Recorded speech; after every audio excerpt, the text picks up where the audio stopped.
দিয়েছি, সর্বক্ষণ আনন্দতে দিয়েছি। আল্লাহ পাক রব্বুল আলামিন ডাক দিয়ে বলে, বান্দা, দুনিয়ার জিন্দেগিতে গভীর রজনীতে বান্দা যখন তুমি ঘুমায়া যাও, আমি আল্লাহ পাক রব্বুল আলামিন চাইলেই কিন্তু চিরতরে চোখখানা বন্ধ করে দিতে পারি। বান্দা, এই কিছুক্ষণ সময় মাথাটা যদি নিচের দিকে বন্ধ করে দিয়ে চক্ষুখানা বন্ধ করা যায়, ডানে কি আছে দেখা যাবে না, বামে কি আছে খেয়াল করলেও দেখা যাবে না, পিছনে কে বসে আছে খেয়াল করে দেখা যাবে না, সামনে কে বয়ান করছে খেয়াল করে দেখার মতো কোনো বুদ্ধি নাই। আমার ডানে কে কথা বলছে খেয়াল করে দেখার বুদ্ধি নাই, আমার বামে কে কথা বলছে তাও বোঝা যাবে না। দুনিয়ায় চক্ষু বন্ধ হলে দুনিয়ায় চক্ষু খোলার উপায় আছে, কিন্তু আল্লাহ বলেন, বান্দা, একবার যদি দুনিয়ার থেকে চিরবিদায় নিয়ে চক্ষুখানা বন্ধ করিয়া দিই, এই চক্ষু আর চিরদিনের জন্য খোলার কোনো তৌফিক থাকবে না। আল্লাহ বললেন, বান্দা, এই জন্য পৃথিবীর জমিনে আমি আল্লাহ পাক রব্বুল আলামিন কোরআন দিয়েছি, আমি আল্লাহ পাক রব্বুল আলামিন বিধান দিয়েছি, আমি আল্লাহ কোরআনে কেমন করে চলবা তাও দিয়েছি, কেমন করে খাইবা তাও দিয়েছি, কেমন করে পড়বা তাও দিয়েছি, দুনিয়ার জিন্দেগিতে জীবন কিভাবে চালাবা তাও দিয়েছি, সামাজিক জীবন কেমনে চালাবা তাও দিয়েছি, পারিবারিক জীবন কেমনে চালাবা তাও দিয়েছি, রাষ্ট্রীয় জীবন কেমনে চালাইবা আমি আল্লাহ সেটাও কোরআনে দিয়েছি।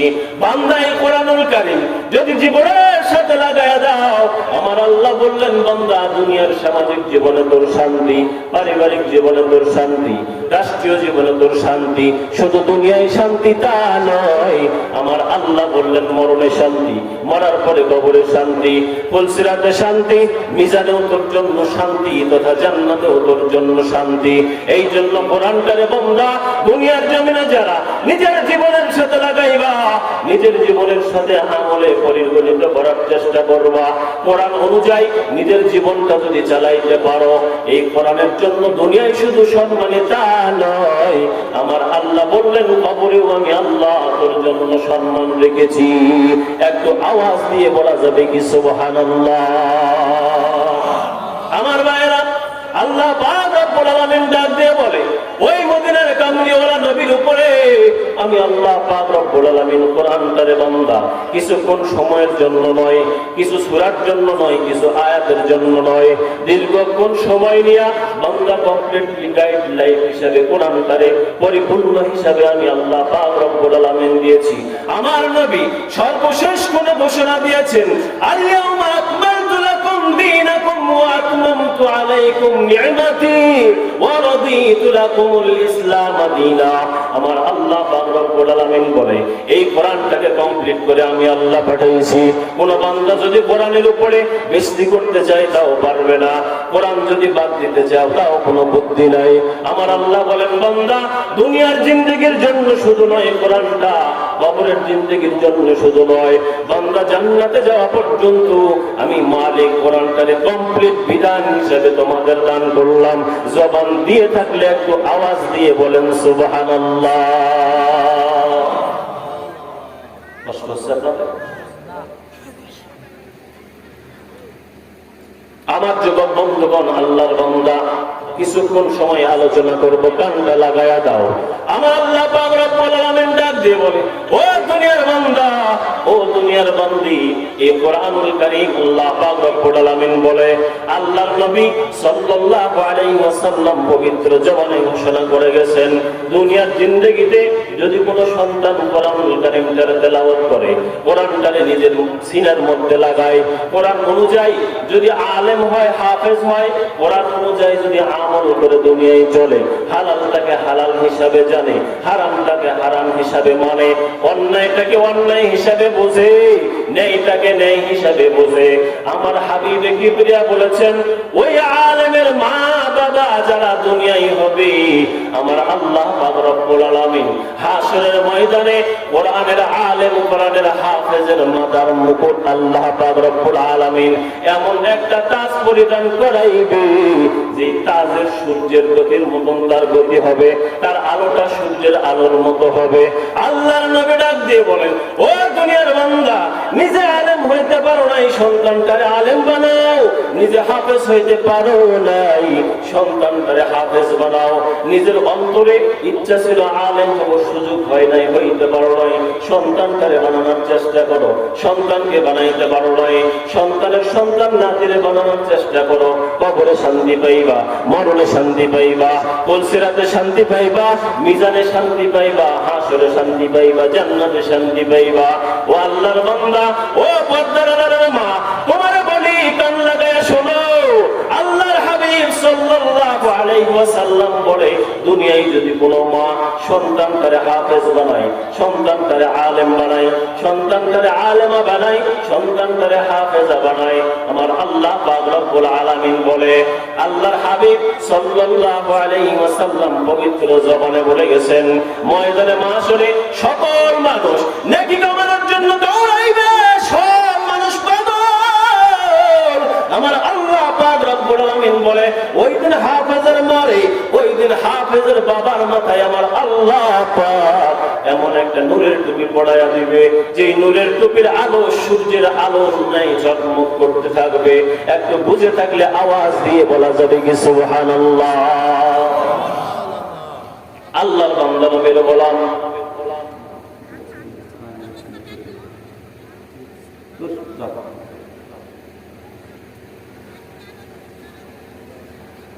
একটা ওয়াকিয়া মনে পড়লো। ইমামের নাম হলো আল্লামা ইমাম ফখরুদ্দিন রাজি রাহমাতুল্লাহি আলাইহি। ওনার কিতাব ঘটনাটা উনি সুন্দরভাবে লিপিবদ্ধ করেছেন।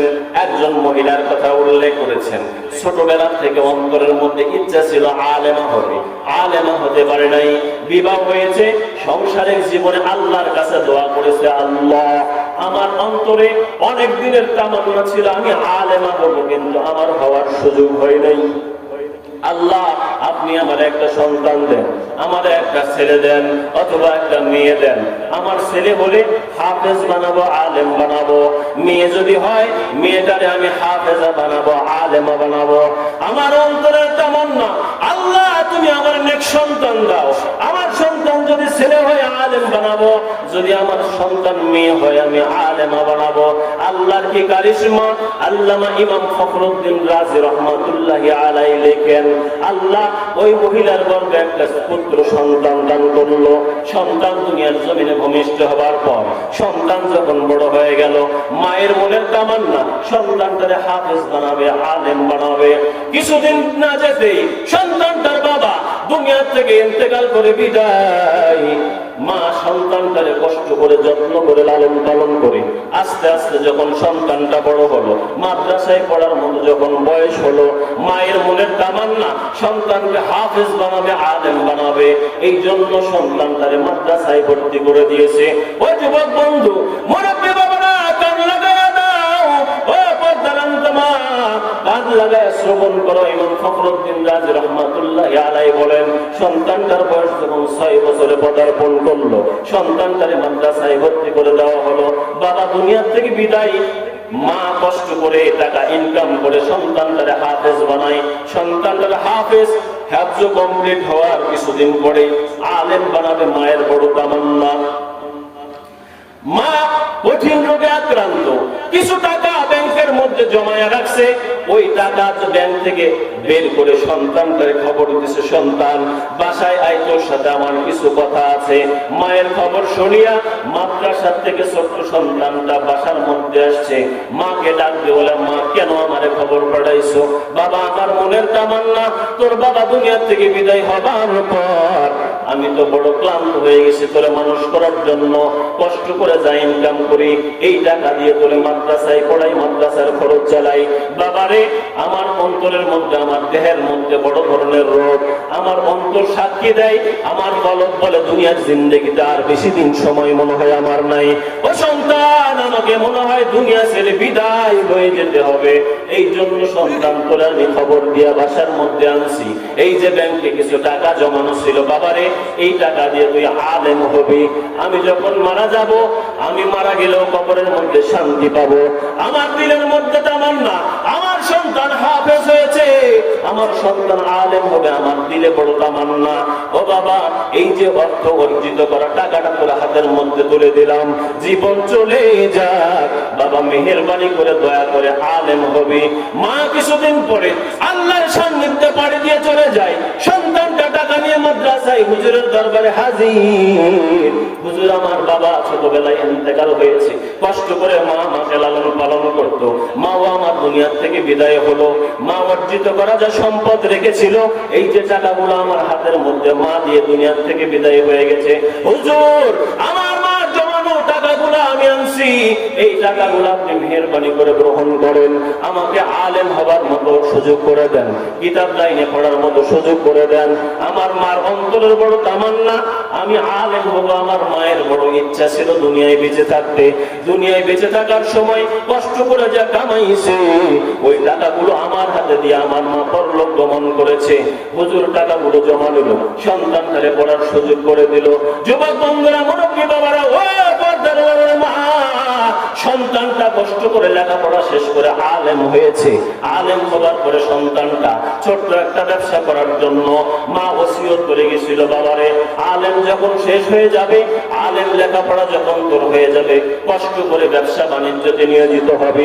মায়ের ওসিয়ত পুরা করার জন্য বাজারের মধ্যে সন্তানটা ছোট্ট একটা ব্যবসা করে প্রতিদিন সকালবেলা কোরআনটারে খুলে মার জন্য এক পারা কোরআন শরীফ তেলাওয়াত করে, প্রতিদিন সকালবেলা না পারলে সন্ধ্যায় এক পারা কোরআন শরীফ তেলাওয়াত করে, 30 দিনে এক খতম মায়ের জন্য দেয়। ওই জামানার সবচাইতে বড় ওয়ালি একজন ছিল আল্লাহ পাক রব্বুল আলামিন। স্বপ্ন যুগে আল্লাহর ওলিরে দেখায়া দিলেন জান্নাতের বাজার। ওলি স্বপ্ন যুগে জান্নাতের বাজারে গেছে, কি বিশাল কাণ্ড! ওলি স্বপ্ন যুগে দেখেই জান্নাতের বাজারের মধ্যে কিছু মানুষ হাতের মধ্যে ব্যাগ নিয়ে সামনে অগ্রসর হয়, কেউ বা দৌড়াইয়া দৌড়াইয়া আসে, কেউ বা হেঁটে হেঁটে যায়, সবার হাতের মধ্যে একটা করে ব্যাগ। মাটির দিকে তাকাইয়া কে যেন কি টুকরা টুকরা কুড়াই কুড়ে কুড়ে ব্যাগের মধ্যে রাখে, এরপরে আবার ব্যাগটারে নিয়ে বিদায় হয়। সামনে তাকায়া দেখে সুন্দর একটা আসনের মধ্যে আল্লাহ পাক রব্বুল আলামিন একজন বান্দিরে বসায়া রাখছে। বান্দি দেখতে অপরূপ সুন্দরী, একজন যুবতী আল্লাহ পাক রব্বুল আলামিন সম্মানের চেয়ারে বসে রাখছে। তার মাথার মধ্যে সুন্দর একটা মুকুট, এই মুকুটে সূর্যের মতো চকমক করে আলোটা। আল্লাহর বান্দি বসে আছে, আল্লাহর ওলি প্রশ্ন করলেন স্বপ্নের মধ্যে, ও মা, এত সুন্দর আসনের মধ্যে আল্লাহ তোমারে সম্মানিত করেছে, মাথার মধ্যে সুন্দর একটা টুপি আল্লাহ পাক তোমার দান করেছে, বলো তো এর কারণ কি? দুনিয়ায় কি এমন আমল করছো তুমি? আল্লাহর বান্দি বলে, দুনিয়ায় আমার সন্তানকে আমি রেখে এসেছি, আমার সন্তানের হ্যাজ্জ শেষ হওয়ার সময় দুনিয়ার থেকে আমি পরলোক গমন করেছি, আল্লাহর সান্নিধ্যে বাড়ি জমিয়েছি, আমার অর্জিত কিছু টাকা ছিল আমার সন্তানের হাতে দিয়ে বলেছি, সন্তান দুনিয়ার জমিন থেকে আমি তো একদিন বিদায় হয়ে যাব বাবা, এই যে অর্জিত টাকা আলেম লেখাপড়া শেষ করবি, হাফেজ শেষ করবি, হজ্জ শেষ করবি, কিন্তু বাবারে একটা কথা হলো দুনিয়ার জিন্দেগিতে ব্যবসা বাণিজ্য করবি, প্রতিদিন আমার জন্য একবার কোরআন শরীফ তেলাওয়াত করবি। হয়তো আমার সন্তান দুনিয়ায় আমার জন্য প্রতিদিন একবার কোরআনুল কারীম তেলাওয়াত করে, এই জন্য হয়তো আজকে আমার এত সুন্দর আসনে আল্লাহ আমাকে অধিবেশন করেছে, আমার মাথার মধ্যে এত সুন্দর টুপি আল্লাহ পাক রব্বুল আলামিন দান করেছে। আল্লাহর ওলি ঘুমের মধ্যে স্বপ্ন যুগে মাকে ডাক দিয়ে বলে, মা, তোমার সন্তানের নাম কি আমি একটু জানতে চাই। আল্লাহর বান্দী আল্লাহর ওলিকে ঘুমের ভিতরে জানায় দিলেন, আমার সন্তানের নাম হলো আব্দুল্লাহ, কোন বাজারে চাকরি করে, কোন বাজারে ব্যবসা করে। আল্লাহর ওলিরে ঘুমের ভিতরে আল্লাহর বান্দী জানায় দিলেন, অমুক বাজারে আমার সন্তান মনে হয় ব্যবসা করে, কারণ ওই বাজারের পাশে আমার বাড়ি, আমার সন্তানকে আমি ওসিয়ত করেছিলাম বাবারে ব্যবসার কাজে নিয়ে যেতে হবে। আল্লাহর ওলির ঘুম ভেঙে গেল, সকালে ফজরের নামাজ তেলাওয়াত, ফজরের নামাজের পর আল্লাহর ওলি আব্দুল্লাহর খোঁজে বের হয়ে গেল। বাজারের মধ্যে যাইয়া দেখে ছোট্ট একটা দোকান, মানুষের জিজ্ঞাসা করে বলে, আব্দুল্লাহর দোকান কোনটা? মানুষে বলল, যাও বাজারের দক্ষিণ কর্নারে আব্দুল্লাহর দোকান।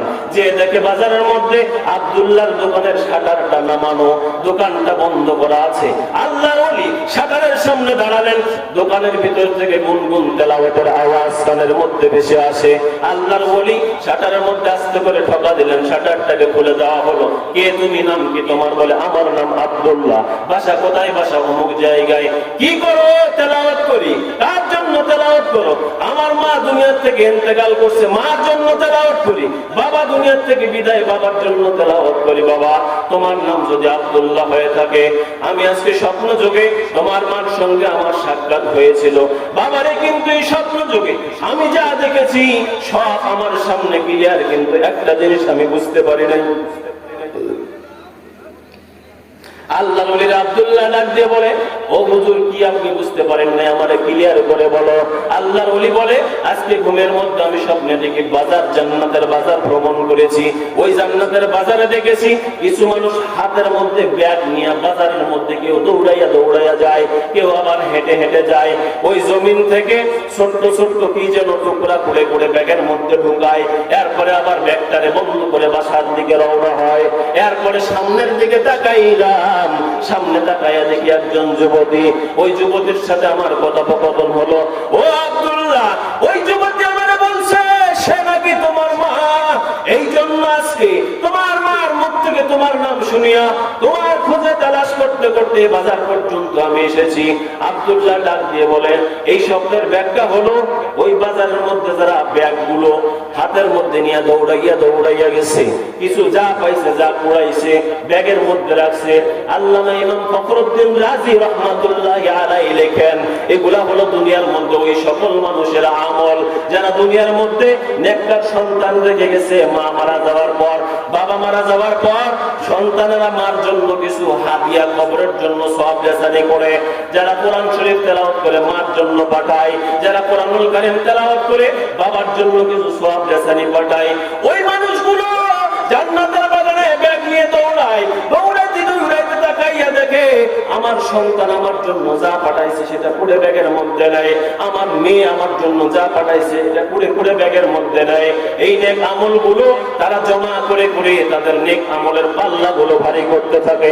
আব্দুল্লাহ ডাক দিয়ে বলে, হুজুর আমার মা যখন দুনিয়ার থেকে আমার বিদায় হয়ে যায়, আমার মা আমারে বলছে, বাবা দুনিয়ার থেকে আমি তো বিদায় হয়ে যাব, আমি যখন বিদায় হয়ে কবরের জিন্দেগিতে যাব বাবা, প্রতিদিন সকালবেলা এক পারা করে কোরআন, সন্ধ্যা বেলায়, সকাল বেলায় না পারলে সন্ধ্যা বেলায় এক পারা করে কোরআন শরীফ তেলাওয়াত করবে। হুজুর এই জন্য প্রতিদিন সকালবেলা দোকানটার শাটার তুলিয়া দোকানের মধ্যে আমি আগে বসি, আমার মার জন্য এক পারা কোরআনুল কারীম তেলাওয়াত করি, এরপরে আমি বিসমিল্লাহ বলে দোকানের কাজে লাগি। আল্লাহর ওলি ডাক দিয়ে বলেন, বাবা তোমার এই এক পারা কোরআনুল কারীম তেলাওয়াত করার কারণে আল্লাহ পাক রব্বুল আলামিন ময়দানে মাশরে তোমার মার মাথার উপরে এমন একটা সম্মানের মুকুট দান করছে, যেই মুকুটের গতিটা সূর্যের গতির মতো, যেই মুকুটের আলোটা সূর্যের আলোর মতো। আল্লাহর নবী মদিনার কামলিওয়ালা বিশ্ব নবী মুহাম্মদুর রাসূলুল্লাহ জবান খানা ছেড়ে দিয়ে বলা যাবে কি সাল্লাল্লাহু আলাইহি ওয়াসাল্লাম হাদিসের মধ্যে বলেন, পৃথিবীতে যদি কোনো বান্দা মান করা আল কোরআনা, যারা কোরআন শরীফ তেলাওয়াত করলো, ওয়া আমিলা বিমা ফিহি, এবং কোরআনের